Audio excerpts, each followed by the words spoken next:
Olá a todos, sejam muito bem-vindos ao nosso canal da Implanta Online.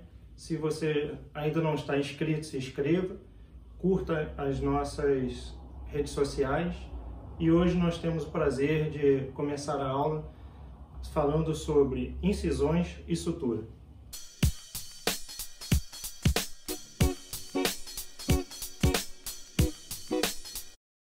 Os passos fundamentais em cirurgias são a diérese. Uma observação importante que nós devemos ter é a pega do instrumental, do bisturi, que ele deve estar a 45 graus da gengiva, de onde você vai fazer a incisão, e sempre apoiado. Por quê? Com a mão livre, você pode começar o traço da incisão muito bem e o paciente se mexer, ou alguém esbarrar na cadeira, ou a sua mão mesmo escapulir e o teu traço de incisão é perdido ou vai passar numa área nobre que você não poderia ter feito essa diérese ou incisão. O segundo passo é a exérese, que é a remoção, seja do elemento dentário ou de um quisto, é a exérese, remoção. O terceiro passo é a hemostasia. Como é que ela vai se dar? Sobre uma compressão local, sobre efeito do vasoconstrictor anestésico. Então é muito importante. E depois passamos para a finalização, que é a síntese, que é propriamente dito a sutura, ou seja, o fechamento da ferida. Então, não podemos esquecer que o passo fundamental antes de se iniciar a incisão, todo o procedimento que você vai fazer em cirurgia, nós devemos ter o planeamento cirúrgico do caso, desde o início até onde você planeia chegar, não é verdade?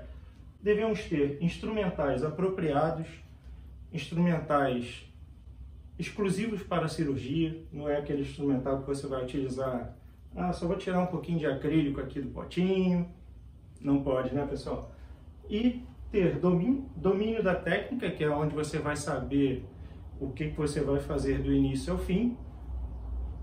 E, muito importante, a gente ter o suprimento sanguíneo mantido. Porque senão você faz uma bela cirurgia, uma bela descolamento, fez todo o procedimento perfeito, mas pecou no planeamento na manutenção do suprimento sanguíneo, você perde todo o desenrolar da tua cirurgia. O fechamento da cirurgia vai ser complicado e devemos manter o suprimento sanguíneo. Por quê? Porque você pode fazer uma cirurgia perfeita em todos os passos, só que você fez uma incisão errada, uma sutura muito tensionada, e você vai diminuir o suprimento sanguíneo na região e você vai ter uma necrose ou um mau fechamento desse retalho e vai complicar o resultado pós-operatório, onde você queria chegar. Então, para o planeamento cirúrgico, devemos ter todo o procedimento cirúrgico, como foi dito há bocado, previamente planeado antes da execução do ato cirúrgico e o que pretendemos alcançar. O retalho deve ser planeado também, para quê? Para você saber onde ele começa, onde ele termina, a extensão, a altura, de forma a evitar injúrias ao paciente e as estruturas vitais na área da cirurgia. Vamos mais à frente e sempre descrevendo cada passo. A base do retalho, isso é muito importante, a base do retalho deve ser maior do que a altura, sempre. Eu vou frisar aqui durante essa aula muito sobre suprimento sanguíneo. A base maior do que o ápice, o topo do retalho. Por quê? Para você manter sempre o suprimento sanguíneo, para você ter uma boa visão da área que você vai fazer intervenção cirúrgica, tá? Deve ser de tamanho adequado para você ver toda a área que você vai manipular. Não adianta você fazer um retalho curto aqui, imaginando que você vai preservar o paciente numa exposição menor, só que você vai demorar muito tempo para você localizar o teu dente incluso, ou para você fazer o afastamento dessa região, a exposição cirúrgica ali do local, e você vai complicar todo o pós-operatório do paciente, porque o paciente vai ter edema que está diretamente ligado ao tempo cirúrgico. Você demorou muito, com certeza as células inflamatórias já vão começar a agir e o paciente vai ter um edema pós-cirúrgico muito grande. Manter sempre, isso também é muito importante, manter sempre as margens do retalho sobre osso sadio. Por exemplo, nesse caso, que está sendo localizado ali, ou o ápice, essa fotografia serve para mostrar uma localização possível de um ápice dentário ou localização de um dente incluso, uma lesão.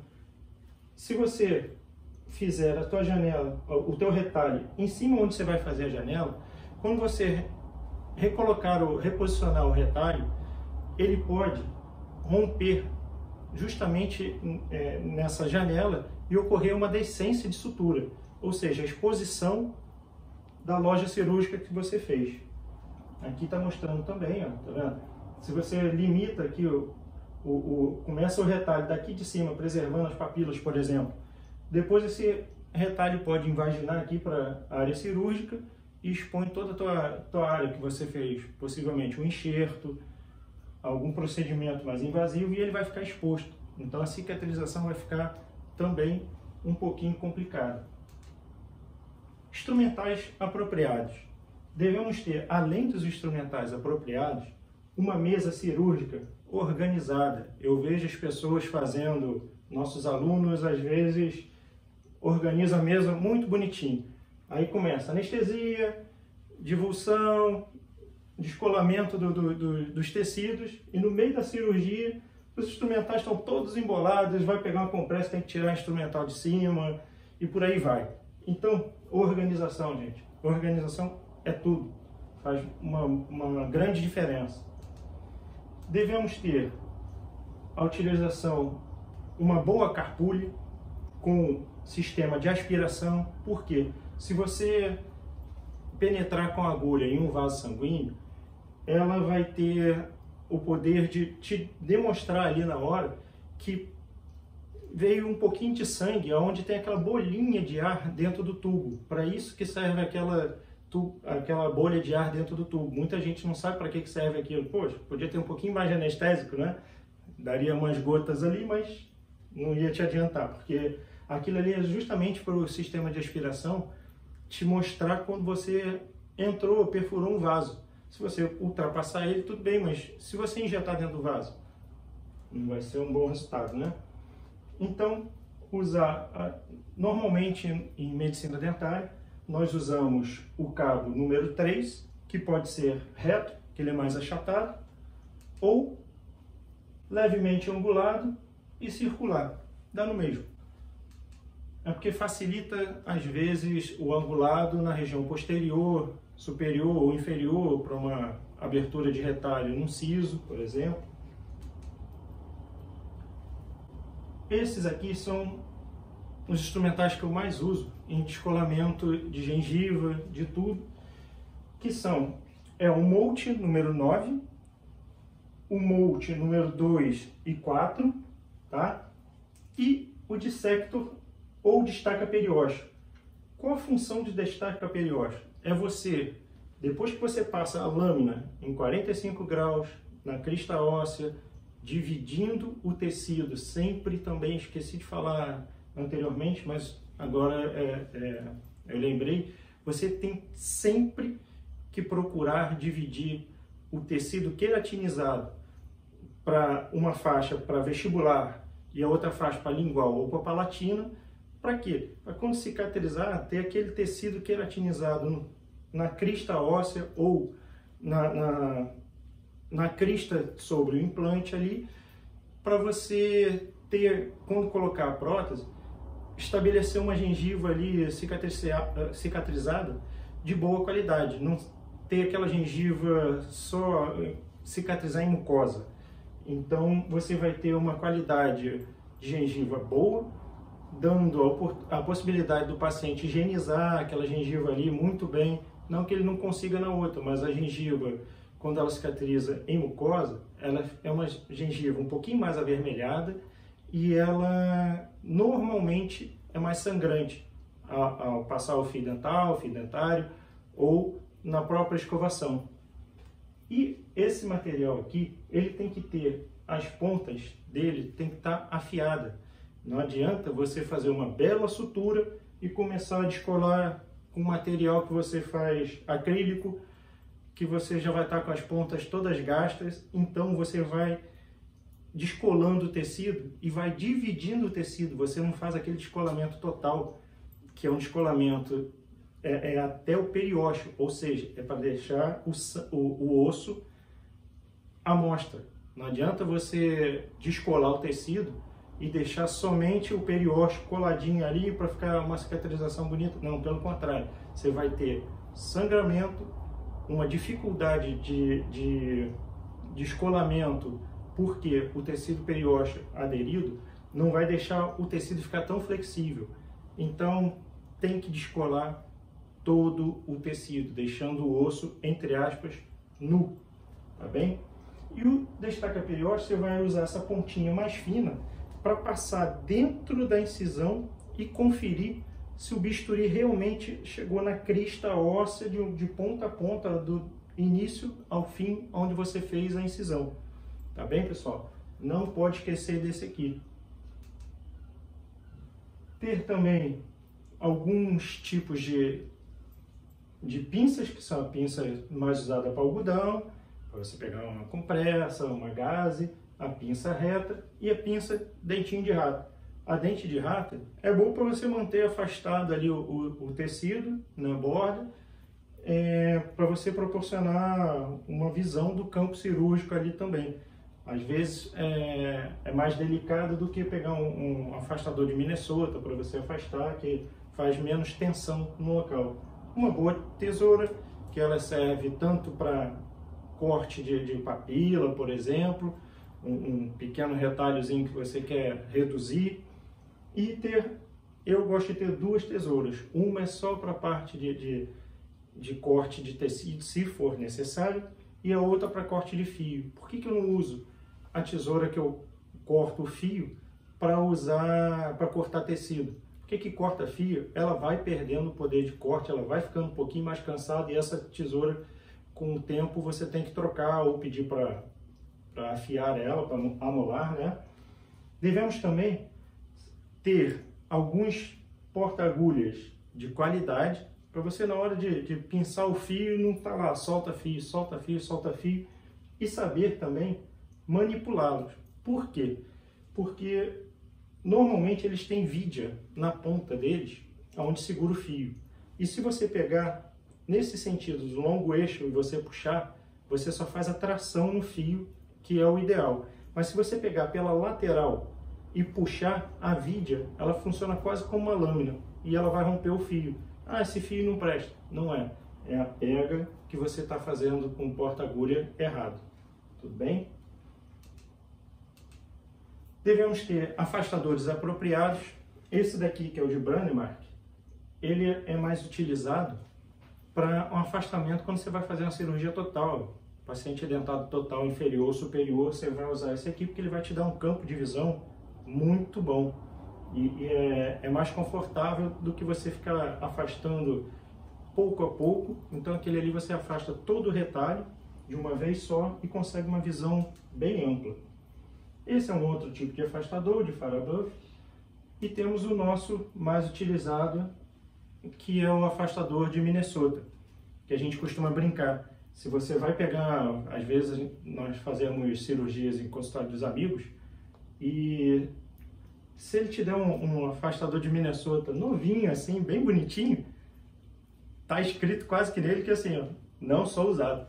Então, afastador que não está arranhado não é usado. Nossos afastadores tem que estar todo arranhado, não tem que ter pena. Você afasta lá na região de dente incluso, no siso, por exemplo, e toda hora a broca é melhor bater nele do que bater no uma área nobre, que é a língua, você magoar a bochecha do paciente, tá bem? Então, é para usar. Então, em relação às incisões, nós devemos ter domínio da técnica, não é chegar e só passar o bisturi que vai dar certo. Às vezes você é muito conservador, faz uma incisão curta, não sabe o que você vai precisar ver, então trabalhar no escuro não dá. Planear antes da execução o tipo de incisão que você vai fazer, se você vai fazer com descarga, sem descarga, se vai estender um pouquinho mais a incisão, se vai fazer 2 descargas. Tem incisões que você precisa fazer 4 descargas, vamos ver, que são os relaxantes, tá bem? Deve ser precisa, ou seja, não pode estar o bisturi solto, não pode, gente. Você tem sempre que ter um apoio para quê? Se o paciente mexer, mexe tudo, não mexe só ele e você acaba causando uma injúria ali no paciente desnecessária. Deve ser firme também com bordas regulares. O que é isso? Porque tem muita gente que fala assim, para que eu dissector? Eu verifico se a incisão está feita com bisturi. Tudo bem, se você fizer a primeira passagem da lâmina bisturi com muita certeza, mesmo assim eu verifico. E já tem os cabelinhos brancos, mas eles estão aí só para me dar um pouquinho mais de tempo no trabalho. Experiência vem com o tempo e com a prática. Então, você passa uma vez a lâmina de bisturi, normalmente é de posterior para anterior e da região mais inferior ou superior para o topo, de baixo para cima e de cima para baixo, para fazer as descargas ou relaxantes, tá bom? Importantíssimo utilizar lâminas novas.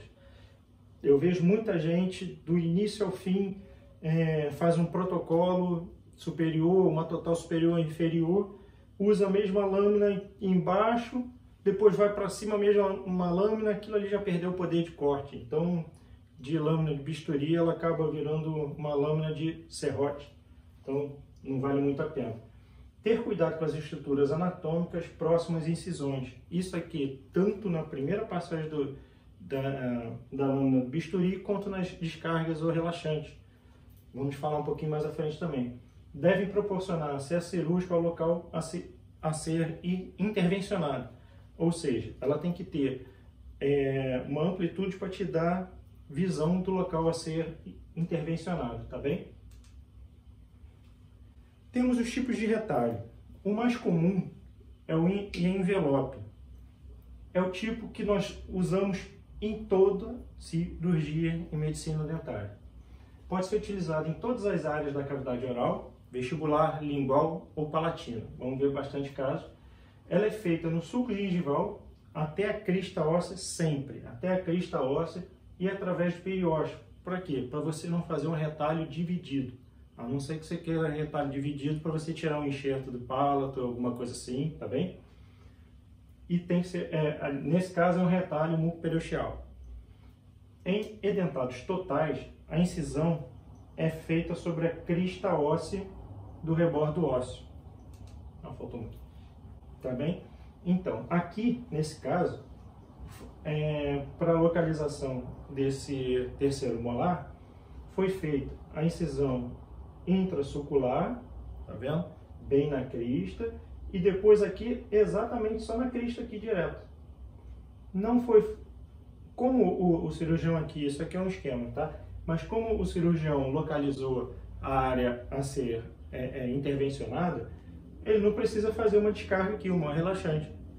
Tá errado, Eduardo, fazer? Não. Eu gosto de fazer, particularmente, que deixa o tecido menos tensionado na hora que você afasta. Você facilita a vida do teu assistente ali também, tá bom? Então, esse aqui é na crista, esse aqui é pela crista via palato. Para que isso? A localização, aqui tá bem escurinho aqui, mas dá para ver mais ou menos. Para localização de um dente incluso, por exemplo, não só para fazer extração, mas você pode fazer a exposição do dente para fazer um tracionamento, tá bem? Aqui foi feita uma intrasulcular, pode ser feita também para um aumento de coroa clínica, tá? Ela também não precisa normalmente fazer a relaxante ou a descarga. E se você vai operar este elemento dentário aqui, essa área aqui, o mais indicado é ter pelo menos um dente para posterior ou pelo menos, e um dente para anterior. Aqui foi optado por 2 dentes, também tá errado? Lógico que não. O que não está certo é você fazer o retalho somente aqui num dente só, porque você só vai mexer num. Você não vai ter liberdade de tecido, manipulação ali do tecido. Você vai ficar tensionando o tecido e o pós-operatório do paciente vai ser com edema bem chato. Se você não romper esse tecido justamente ali na área nobre, que é a cervical do dente, no zênite, você rompe tudo. Complicou a tua cirurgia. Então, aqui é o que eu estava a mostrar, e esse retalho está muito bom, porque foi feito um edentato total, foi feito a incisão em crista óssea, bem direitinho, e o que eu falei bem antes, ele aqui dividiu o tecido queratinizado para uma porção para a área vestibular e outra para a área lingual, dá para ver bem aqui, ó. E aqui ele utilizou uma técnica onde faz uma sutura nesse retalho só para ele não ficar voltando à posição inicial, para facilitar a visão do local onde vai ser intervencionado. E aqui dá para ver que é aquele afastador maior que eu tinha dito, que é o afastador de Brånemark, que ele causa um afastamento bem amplo, dando uma visão muito boa da área a ser operada. Aqui é um exemplo daquele acesso em envelope pela palatina, foi um pouquinho mais conservador, seria mais fácil ali até pelo menos um dente aqui após, tá vendo? Tem de tudo. Aqui foi para a exposição de um dente incluso, provavelmente deve ser para colar um botão, um botão e fazer um tracionamento para a posição ideal ali na arcada, tá bom? Aqui é aquela intrasulcular e uma na crista, tem uma relaxante aqui embaixo e vai te dar uma visão muito boa. A intrasulcular, a envelope, perdão, ela é usada para todo tipo de incisão. Vamos ter as variantes. Aqui é uma incisão que foi feita intrasulcular, onde você rebate a papila, provavelmente seja para um aumento de coroa ou alguma coisa parecida, não sei o que foi feito, mas essa daqui é aquela que é intrasulcular somente. Temos o tipo de retalho em L ou triangular, que é nada mais do que a incisão em envelope e mais somente uma vertical, que é a relaxante ou descarga. Tá vendo? Ela faz um L na incisão, ela vem aqui por baixo e sobe. O que eu teria feito nesse caso aqui também? Não teria parado no dente aqui que vai ser intervencionado. Teria vindo um pouquinho mais anterior. É área estética. Mas às vezes é melhor para você ter visão, porque se ocorre depois uma decência de sutura aqui, você vai expor a área onde você intervencionou, tá bom? Que aqui no caso um esquema onde ele iria fazer uma abscetomia ou uma retroobturação, né? Tá bem? E devemos prestar muita atenção. É o que eu falei, devemos estender a incisão pelo menos um dente a mais. Ele estendeu aqui vários dentes para posterior e parou no mesmo dente. Eu acho que aqui complicou um pouquinho. E também, na hora de fazer a relaxante ou a descarga, nós devemos prestar atenção às inserções musculares, principalmente, lingual de mandíbula e emergências do nervo mentoniano e área posterior de palato. Na área posterior de palato, nós podemos atingir a artéria palatina maior. E quem faz cirurgia e já atingiu, sabe que aquilo sangra demais.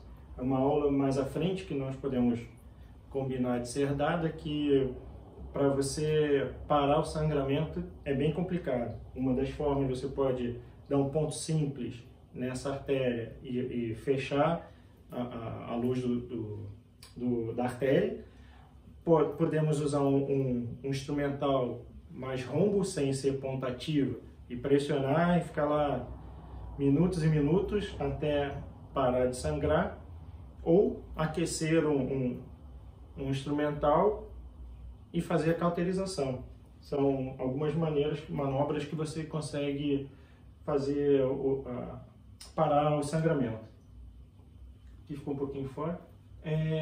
Tipo de retalho quadrangular ou trapézio. Você vai ter, todas elas, vai ter a incisão em envelope e 2 incisões de descarga. Aonde? Essa aqui, ó, é um trapézio, estão vendo?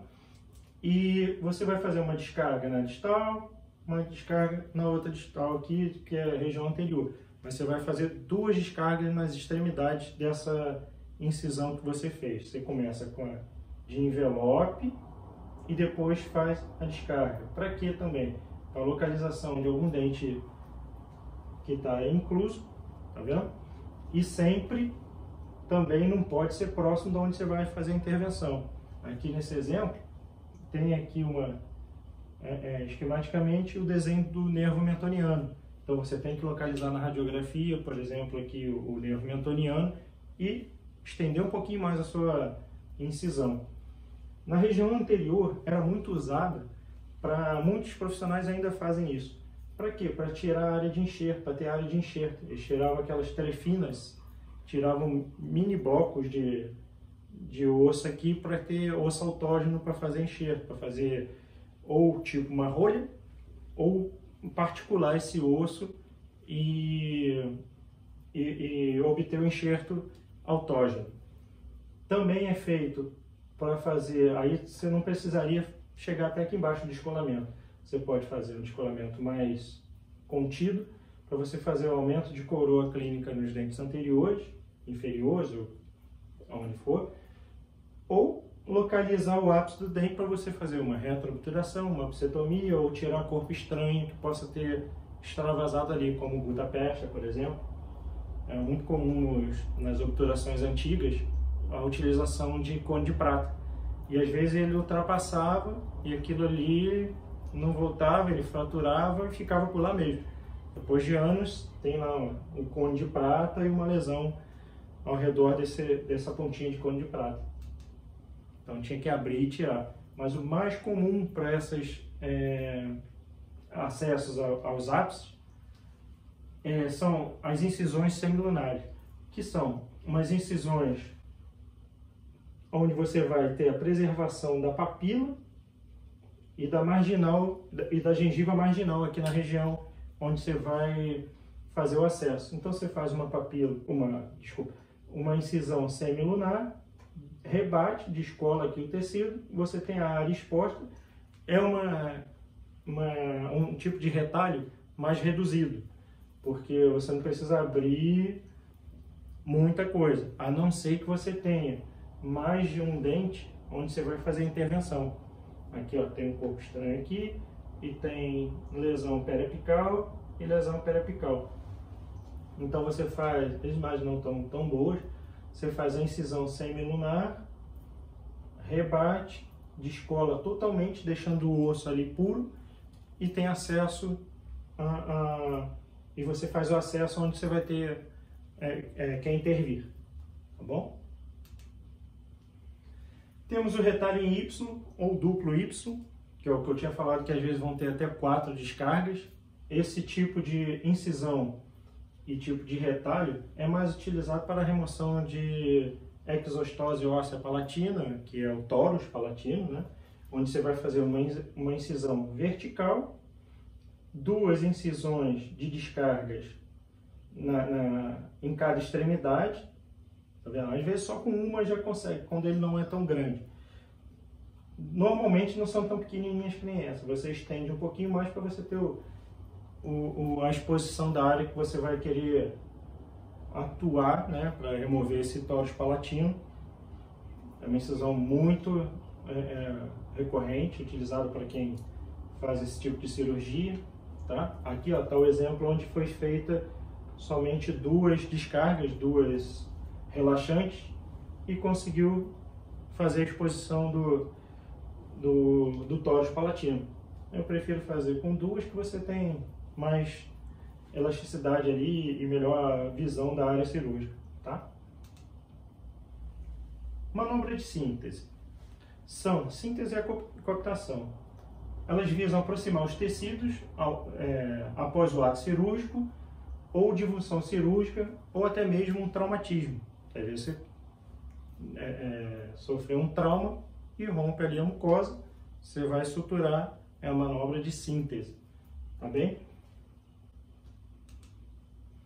Deve ser eficaz, é muito importante isso, sem tensão, de forma a promover um pós-operatório imediato, favorecendo uma cicatrização controlável e previsível, não podendo ficar com tecido isquêmico, pois isso iria afetar o suprimento sanguíneo. A gente já falou um pouquinho antes, porque se você dá a sutura, tá faltando um pouquinho, você vai apertar, agora chegou, mas aí aquela sutura fica pálida, fica isquêmica. Depois, no dia seguinte, o paciente, se ele tiver uma resposta inflamatória um pouquinho elevada, aquilo ali vai romper os pontos, vai abrir a sutura e mais à frente a gente vai ver o que acontece. Então, o objetivo dessa síntese, né, que é a sutura, promover também a hemostasia, que você pode, essa hemostasia pode ser reduzida, pode ser feita através do vasoconstrictor, do anestésico também, né? E a mais eficaz, lógico, é a finalização, porque depois que passar a anestesia, ela vai voltar tendente a voltar a sangrar novamente. Então, promover a hemostasia de forma a evitar a exposição do osso, a gente não quer deixar o osso exposto, ou do implante, unindo ou aproximando os bordos da ferida cirúrgica. Então, a síntese é o fechamento do teu ato cirúrgico, tá bem? Manobra de síntese. Um pouquinho grande, mas é bom a gente ter isso na cabeça. Macroscopicamente, a gente vai ver a cirurgia do paciente depois de uma semana. Então, de 7 a 14 dias, 15 dias, essa ferida já deve estar visivelmente já bem cicatrizado, um processo bem evoluído. Se não tiver, ele está com algum problema, alguma deficiência de alguns fatores que também nós vamos ver logo a seguir. Microscopicamente, aí já não é a olho nu, né? A cicatrização é iniciada logo após a formação do coágulo, na fase inflamatória. Algumas horas depois já começa a ter a cicatrização, com migração de neutrófilos, monócitos, que vão se transformar em macrófagos, que são as nossas células de defesa, tá bem? E vai ter a resposta de defesa protegendo aquela área ali, deixando evoluir para a cicatrização. Após essa fase, ocorre a migração, proliferação celular e produção de colagênio ou colágeno, tá bem? Concomitante, ocorre a migração, que é a angiogênese, que é a migração de novos vasos sanguíneos, proliferação de células endoteliais e formação de capilares e a cicatrização propriamente dita. Bem? Esses são os fatores que eu tinha falado antes. Se depois de 7 a 14 ou 15 dias já aquela gengiva ainda está com aspecto de estar recém-operada, alguma coisa está esquisita. Ou é oxigenação, que às vezes você coloca ali um cimento cirúrgico, alguma coisa para proteger, e você acaba dificultando a oxigenação local. Manutenção da higiene local também, porque tem alguns pacientezinhos que são aversos a uma escovinha. Eduardo, a escova é mais para quem tem dente. E num paciente que é dentado total?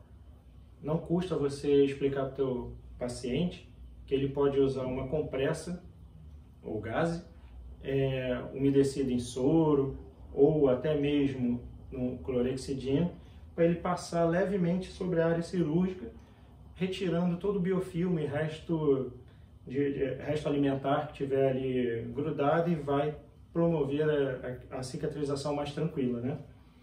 Falta de vitamina C também é um fator que ajuda a ter a gengiva um pouquinho inflamada, manter a gengiva inflamada. A gente lembra que no passado era muito falado sobre o escorbuto, né?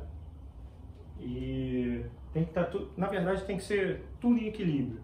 Idade do paciente, lógico que a resposta num idoso é um pouquinho mais lenta, tá bem? Se ele tiver uma condição sistêmica também já abalada, por exemplo, uma quimioterapia, alguma coisa assim, a resposta de cicatrização vai estar reduzida, né? Um diabetes também, e por aí vai.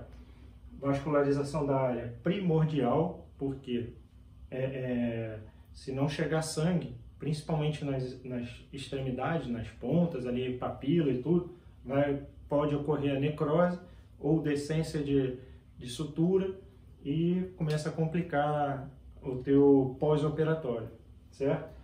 Fio de sutura, a gente vai chegar nele, mas o fio de sutura também é muito, muito, muito importante. Guardem isso, na frente eu vou falar. E o grau do trauma cirúrgico. O que seria esse grau do trauma cirúrgico? É o tamanho só da cirurgia? Não. É o tempo que você leva para fazer a incisão, todo o teu procedimento cirúrgico e a síntese, o fechamento dessa área que foi operada, né? Então, o tempo está diretamente relacionado ao teu pós-operatório. Se você demora muito nessa cirurgia, o paciente está ali com aquele retalho tensionado por muito tempo, vai ter um edema bem avançado, tá bom?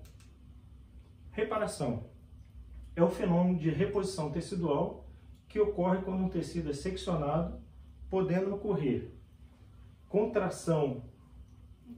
Se você demorar muito também, está diretamente ligado à reparação. A contração com readaptação mecânica das células à nova situação, regeneração com substituição do tecido perdido através da proliferação de tecido semelhante, cicatrização com substituição por tecido conjuntivo. Vamos ver quando ocorre essa reparação. Cicatrização. Agora sim, nós vamos ter noção do que é, como é que ocorre a cicatrização em que você não fez, por exemplo, uma relaxante, querendo preservar o paciente ali, você fez um retalho um pouquinho reduzido. Então, nós vamos ver como é que vai dar essa cicatrização. Por primeira intenção, ela ocorre por duas maneiras. Primeira intenção é quando você consegue coaptar os bordos da ferida, deixando ali sem tensão, suturou, está tudo lindo, maravilhoso, o paciente vai embora, vai cicatrizar perfeitamente. Essa ocorre por primeira intenção. Por segunda intenção, ocorre quando as suturas não conseguem aproximar os bordos da ferida ou então teve uma perda tecidual extensa. Vamos falar agora sobre o tipo de agulhas. As agulhas nós temos quanto à forma. Elas são divididas em ponta, corpo e fundo. Ponta, corpo e fundo. Então, quanto à ponta, ela pode ser circular, que é a cilíndrica, tá? Se você cortar ela, tem um formato circular, e triangular. Se você cortar, ela faz um triângulo. Bem? Quanto ao trauma, elas são divididas em traumáticas, que tem fundo falso. Ocorre nelas também uma diferença de diâmetro entre a ponta e o corpo e o fio. Por que elas são traumáticas? Porque o fio ele é passado aqui como se fosse uma agulha de costurar tecido. Também ela tem chama fundo falso. Ela passa aqui nessa pontinha, ela entra, ou seja, ela aqui é bem mais fina, depois aqui ela larga e aqui ainda tem onde passar o fio. Praticamente não é mais utilizada, né? Essa de tipo traumático, que agora vem tudo já montada, né, de fábrica. E quando ela passa no tecido, você perfurou o tecido aqui, ela passa, E aqui ela ainda tem um duplo fio para passar, então é por isso que ela é mais traumática. Ah, faz muita diferença? Faz diferença se você usar uma agulha dessa para você suturar uma papila, por exemplo. Que você faz ali tudo bonitinho, uma microcirurgia e usa uma agulha dessa, você acaba com o teu caso. E as atraumáticas, que são o que eu falei, que o fio já vem montado e o diâmetro dela, ele só é reduzido na ponta, né, porque ela é uma ponta, e depois do corpo ele se mantém. E o fio, ele entra aqui em acordo com o corpo, que já vem dentro dele e passa mais tranquilo, tá bem? Quanto à curvatura, elas se dividem em curvas e retas. Retas a gente praticamente não usa em medicina dentária ou odontologia, né? E a mais indicada no nosso caso é a semicírculo, que em algumas situações você já pega por vestibular e lingual ou palatina de uma vez só, e dá um pontinho e pronto. Vamos ver os pontos. Modalidade de sutura, ponto simples. Nós vamos passar, tem lá, botou o cicatrizador nesse exemplo aqui, né? A gente passa a agulha por vestibular, ela vai passar na palatina ou lingual e você vai dar a sutura, tá vendo? Ponto. Faz a mesma coisa às vezes de um lado e do outro, nesse caso aqui, como só descolou uma papila, só fez na região, na distal, mais posterior, fez um ponto, coaptou. Isso aqui é uma coaptação por primeira intenção. Quando é segunda intenção, ele fica com espaço. Vai formar, vai ser vascularizado, formar coágulo, novo tecido, cicatriza na mesma, só que demora mais um pouquinho, tá bem? Ponto em U. Ponto em U, você também, ó, entra de vestibular por lingual, como se fosse um ponto simples. Se fosse um ponto simples, você daria o nó aqui e corta, pronto, era um ponto simples. Mas o ponto em U, você vem por vestibular, lingual, volta por lingual, sai na vestibular e dá a sutura entre eles. Ou seja, você abraça ali a área operada. Nesse caso também volto a dizer que foi sobre um parafuso de cicatrização, tá bom? Mas se fosse numa papila que você mexeu em volta do dente, você entraria vestibular, palatina novamente, vestibular e dá um ponto aqui pelo vestibular.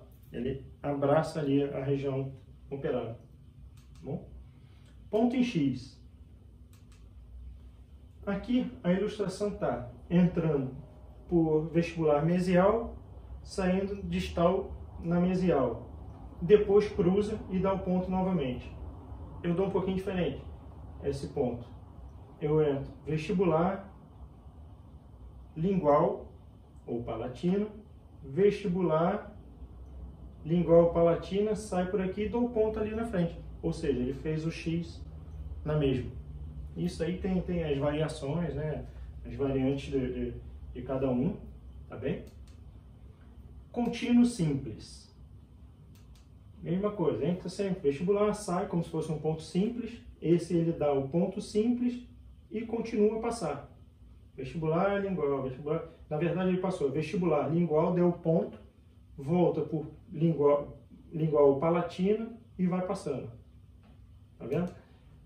Até deixar uma ponta comprida e dar o ponto. Dá um nó ali no final e acabou. Essa eu tenho em particular um grande receio de fazer essa daqui e algumas outras, porque se esse ponto rompeu ou esse aqui, que estão mais próximos de papila, o paciente às vezes usa uma prótese, causa um trauma ali, rompeu, solta toda a sutura e abre todo o teu tecido. Comumente no curso, eu já vou falar o que a gente faz. Esse outro ponto aqui, que é o colchoeiro, a gente é a mesma coisa, faz um ponto simples. Ó, entrou vestibular lingual, tá vendo? Vestibular lingual, deu o ponto, vestibular lingual, lingual novamente, vai, vestibular, depois lingual, vai fazendo um zigue-zague. É um ponto que fica até interessante, fica bonitinho, mas eu também não uso. Ponto contínuo festonado. Esse ponto, ele tem uma característica dele ficar um pouquinho mais mais bem adaptado, mas também corre risco.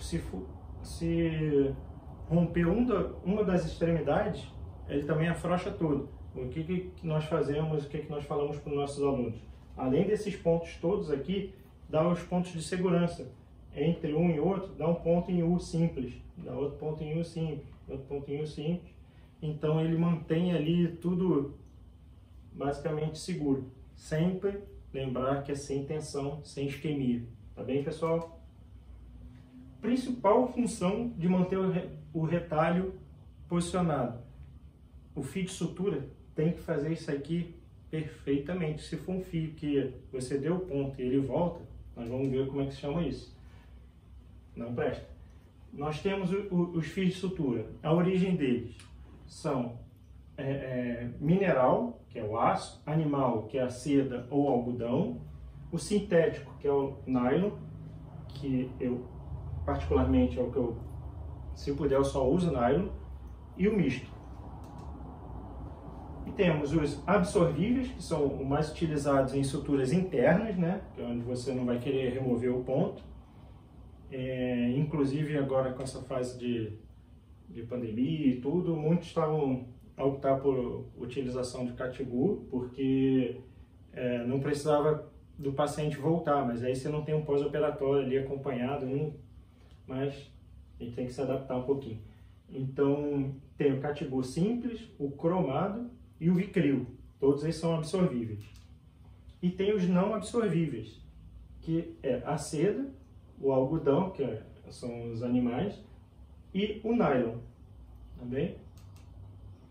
Quanto aos filamentos, ele é monofilamentar, que é o nylon, o aço também, ou multifilamentar, que é o algodão, seda e o Catiguar. São os mais comuns, tá bem? Isso já está bem na odontologia. E, normalmente, os diâmetros mais usados são o 5,0, que é o que eu uso bastante, 5,0, 4,0 e o 3,0. Em alguns casos também vão me falar assim: ô Eduardo, eu já vi usar 6,0. Usa-se o 6,0, mas é mais para cirurgia um pouquinho mais delicada. Quando você faz assim uma total, você não vai usar 6,0, porque aquilo ali provavelmente vai abrir tudo. Então é do 5 para baixo, tá bom? Até o 3,0. Esse aqui eu já acho muito, o diâmetro dele vai aumentando de acordo com o número, inversamente proporcional. Você desce o número do fio e ele aumenta de diâmetro, tá bom?